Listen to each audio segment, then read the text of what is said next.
Bonjour à tous, je voudrais faire une série de vidéos consacrées au processus créatif dans lesquelles je voudrais aborder un certain nombre de problématiques auxquelles on peut être confronté quand on essaie de se lancer dans un projet artistique et en tout cas auxquelles moi j'ai été confrontée en composant et en arrangeant mes chansons. Alors je pense qu'on a un certain nombre à avoir une conception un petit peu idéalisée de la création artistique. On s'imagine que ce serait quelque chose d'un peu magique, des moments hors du temps où tout vient un peu naturellement, où on créerait des choses merveilleuses quasiment sans effort.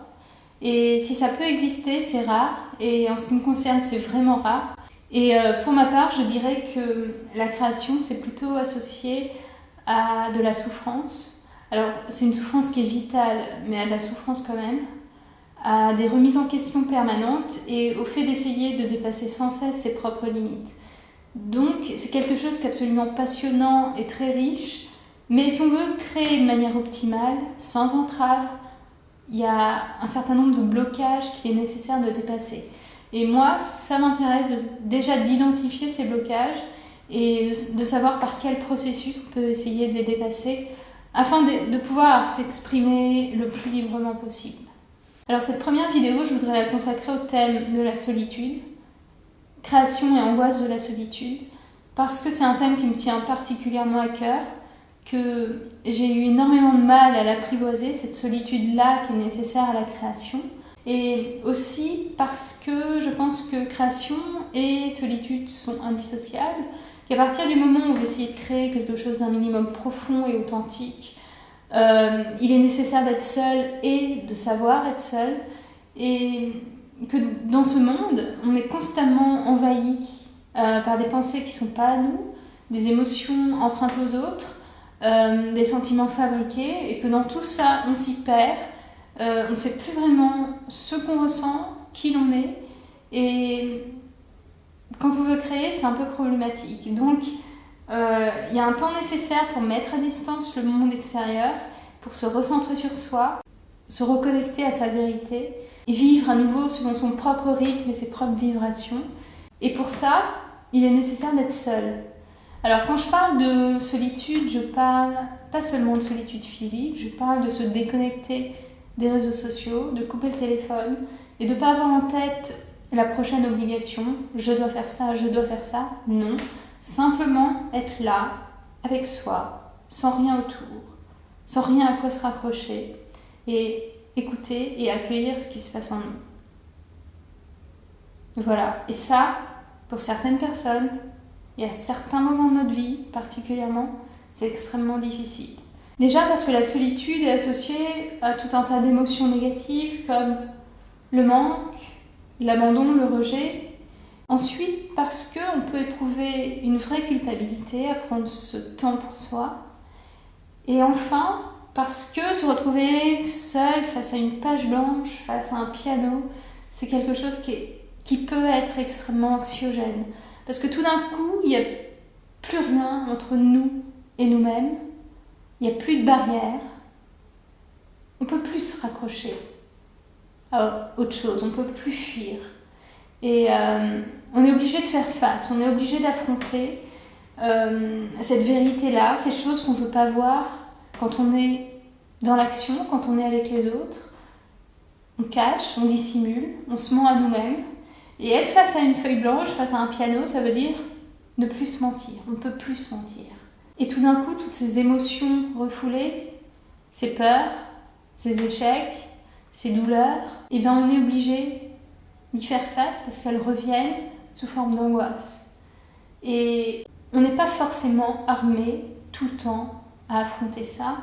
Et notre envie première pourrait être de fuir et de retourner dans l'action, de retourner avec les autres et de surtout pas voir ce qu'on ne veut pas voir. Et donc, l'objet de cette vidéo, il est là. Sachant qu'il est nécessaire d'être seul pour créer, quand la solitude devient insupportable, quand on ne peut plus gérer le fait d'être seul, comment faire pour dépasser toutes ces angoisses et être à nouveau en mesure de créer ? Alors, je ne vais pas donner de solution miracle, je vais simplement vous dire comment moi, j'ai géré cette situation et même cet enfer, parce qu'à un moment de ma vie, ça a été un enfer. Et aussi vous dire ce qu'on trouve au-delà, une fois qu'on a dépassé ces angoisses. Voilà. Alors, il y a eu un moment de ma vie où je voulais composer davantage pour essayer de faire quelque chose dans la musique, parce qu'il faut produire beaucoup, parce qu'il faut composer beaucoup. Et c'est justement à ce moment-là que je me suis totalement bloquée et j'ai été dans l'incapacité de composer quoi que ce soit pendant des mois, ce qui a été très douloureux et destructeur. Et il m'a fallu des mois pour réenclencher le processus, pour me remettre à aimer ça et pour être à nouveau capable de composer. Donc, ce qui se passait à cette époque-là, c'est que je voulais composer. Donc, tous les jours, je me disais, pendant 2-3 heures, voilà, tu vas te mettre au piano et tu vas essayer de faire venir l'inspiration. Donc, je mettais mes doigts sur le piano parce que c'est comme ça que je fais. Je mets mes doigts sur le piano. Je dis des mots, je chante, je laisse venir. Et quand il y a quelque chose d'intéressant, je l'attrape et je le développe. Et à cette époque-là, je mettais mes doigts sur le piano, je laissais venir, et il n'y a rien qui venait. Et j'avais l'impression que mon corps était froid, que j'avais aucune sensation dans les doigts, que j'avais aucun plaisir. Je voulais composer, mais profondément, j'en avais pas envie. Et à la place, j'avais tout un tas d'angoisses, j'avais des douleurs dans la poitrine, la gorge serrée, du mal à respirer. Et j'avais l'impression que ma tête était vide, que j'avais rien à dire, et en même temps que tout s'embrouillait. Et donc j'étais dans un profond mal-être, et malgré ça, j'essayais de forcer l'inspiration. Et j'étais persuadée qu'à force de volonté, ça allait venir. Donc pendant des semaines, j'ai essayé tous les jours de composer, et ça venait pas. Et comme ça ne venait pas, le lendemain, j'avais encore plus l'angoisse que ça ne vienne pas. Donc à chaque fois, je renforçais ce sentiment d'échec et c'était de pire en pire. Et au bout d'un moment, il a fallu que je me rende à l'évidence que ça ne viendrait pas, que j'arriverais pas à composer et qu'il fallait que je change d'attitude parce que je fonçais dans le mur. Donc j'ai changé d'attitude. À partir de là, quand je me mettais au piano et que ça ne venait pas, je laissais le piano de côté et j'allais me réfugier seule dans le noir à écouter mes angoisses. Donc j'étais entièrement focalisée sur ce qui se passait en moi, totalement coupée du monde extérieur, et j'essayais donc d'écouter ce qui se passait, d'écouter les sensations. J'essayais de savoir où est-ce que l'angoisse était localisée, où est-ce qu'elle se propageait, si elle était vive, si elle était diffuse. Et j'étais totalement focalisée sur ça. Et ça pouvait être très violent, ça a évolué. C'était quelque chose, une expérience corporelle intense. Et en même temps, j'essayais de donner du sens, de passer des moments de ma vie en revue, comme ça, en vrac. Et au bout d'un moment, 3/4 d'heure, 1 heure et demie, l'angoisse se dissipait. Je retrouvais ma sérénité. Je retournais pas au piano, j'allais faire autre chose. Mais j'étais à nouveau calme. Le lendemain, je me remettais au piano, je posais mes doigts sur le piano, il n'y a rien qui venait. Donc à nouveau, j'allais me mettre toute seule dans le noir, à faire ce processus d'hyper-focalisation sur mon angoisse. Et pareil, j'écoutais ce qui se passait en moi. J'étais totalement hermétique au monde extérieur.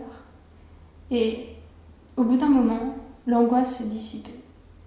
Je retrouvais mon calme et j'allais faire autre chose. Et j'ai fait ce processus-là pendant des semaines. Et peu à peu, quand je me remettais au piano, je sentais mes doigts qui se revitalisaient, de la chaleur qui revenait dans mon corps, une connexion avec le piano retrouvée et aussi du plaisir. J'étais à nouveau heureuse de faire de la musique. Et petit à petit, il y a des mélodies qui se sont formées, des mots qui sont venus, le début d'un couplet, la fin d'un refrain.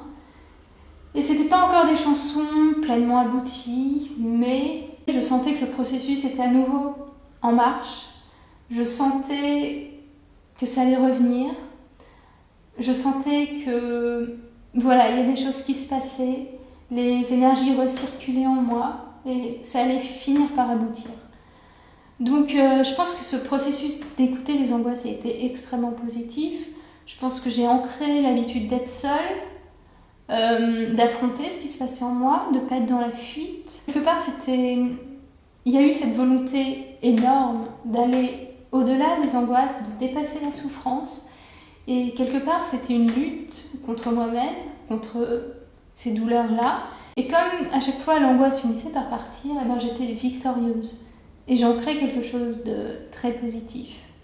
Je pense qu'en plus, j'ai compris que l'angoisse était une création de l'esprit quelque part, qu'il n'y avait pas de douleur réelle. Donc j'ai appris à en avoir moins peur, à avoir moins peur de ce qui se passait en moi. J'ai compris que voilà, ces choses-là pouvaient être apprivoisées, domptées, et j'ai même trouvé un certain plaisir à faire ce travail sur moi. Et en même temps, en lâchant le piano, en mettant de côté cette obligation de composer, je crois que j'ai lâché prise, que j'ai accepté de ne plus être dans le contrôle total. Et ça, c'est quelque chose qui a vraiment débloqué beaucoup de choses. Et voilà, j'étais dans la recherche d'un bien-être avant tout.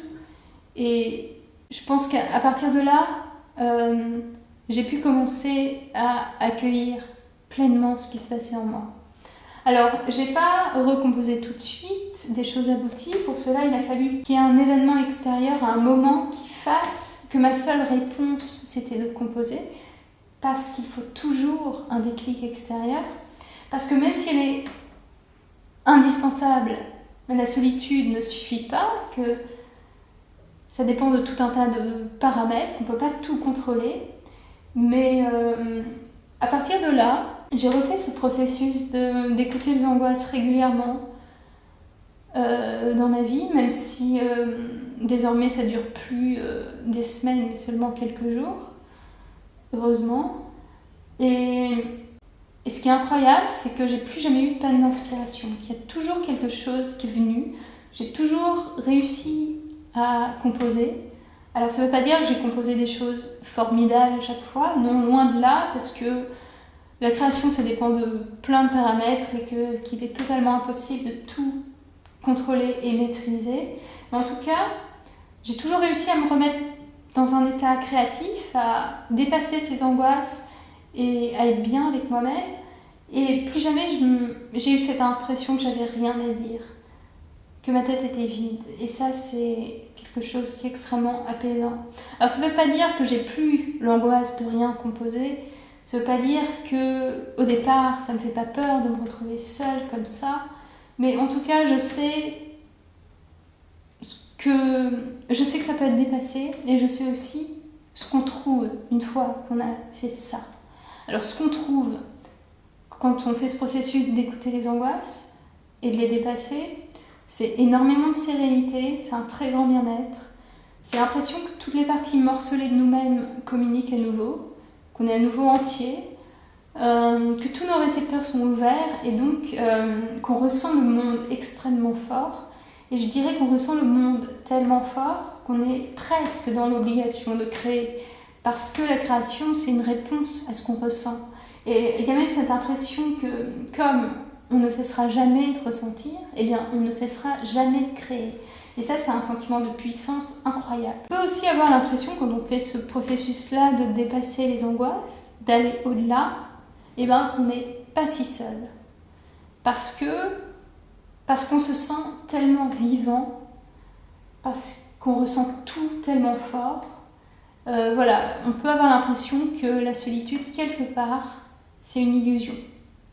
Bien sûr, ça dépend de quelle solitude, mais cette solitude-là liée à la création, quand on réussit à l'apprivoiser, elle nous donne justement l'impression qu'on n'est pas seul. Et ça aussi, c'est un sentiment merveilleux. Donc voilà, cette vidéo, c'était pour dire que même si cette solitude nécessaire à la création peut paraître insupportable, insurmontable, eh bien il est possible de la dépasser. Et ce qu'on trouve au-delà, c'est énormément de sérénité, un grand bien-être et l'impression qu'on est à nouveau connecté avec soi-même et avec ses émotions. Et c'est quand on a ça, quand on est dans ce bien-être-là, dans cet état-là, qu'on peut à nouveau créer. C'est là que tout se passe. C'est là qu'on peut exprimer enfin librement qui l'on est. Voilà.